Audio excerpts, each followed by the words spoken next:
Doctor আপা, আমাকে আপনি বাঁচান। আমার তো লাইন ডাইরেক্ট হয়ে গেছে। আমি তো খুব খারাপ অবস্থার মধ্যে আছি। গরমে আমার তো লাইন ক্লিয়ার হয়ে গেছে। কিন্তু শিপে দিতে পারেননি। কিন্তু শিপে দিলেই তো হতো, তাইলেই তো লাইনটা বন্ধ হয়ে যায়। লাইন ক্লিয়ার হয়েছে, শিপে দিবেন। তা খালি ডাক্তার আপা, কিছু হলেই ডাক্তার আপা। ও মোর জ্বালা, এটা কি বস্তার ফুটে আছে সিপি দিব? আপনি বললেই হবে? সিপি দিলে তো আমারই খুঁজে পাওয়া যাইব না। আপনি আমারে ওষুধ দেন, নাহলে ইঞ্জেকশন করেন, দিয়ে আমারে বাঁচান।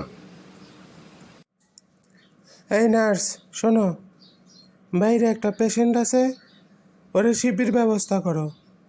ওরে যেভাবে হোক শিপি দিয়ে সব কিছু লাগাই দাও, বন্ধ করে দাও। ওর ডাইরেক্ট লাইন যেন বন্ধ হয়ে যায়।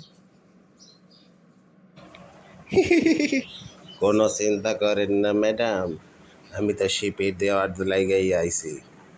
ওরে সিপি দিয়া আমি ব্যবস্থা নিতাছি।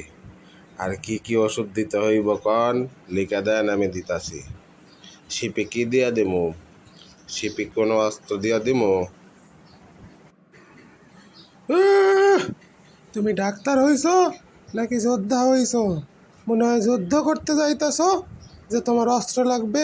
যাও, যা দিয়ে পারো শিপি দিয়ে দাও। বিয়াদব নার্স।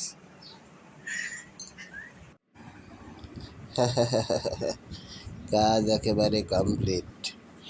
আজ আর কোনো দিন তোমার সিপি খুলব না। এমন সিপি দিছি সারা জীবন জাম হয়ে থাকবো। আমি পারছি, আমি জিতছি। আপা কি কন আমারে শিপি দিবেন কেন? আমি কি ধানের বস্তা না গমের বস্তা যে আমারে শিপি দিবেন? আমারে ওষুধ দেন, নাইলে ইঞ্জেকশন দেন। এই এই, বসো দেখি। এখন তোমারে সিপি দেবো আমি। তোমারে সিপি দিয়া তোমার লাইন আমি বন্ধ করে দেবো। সও দেই, সও ভালো করে, সও উপরে সও।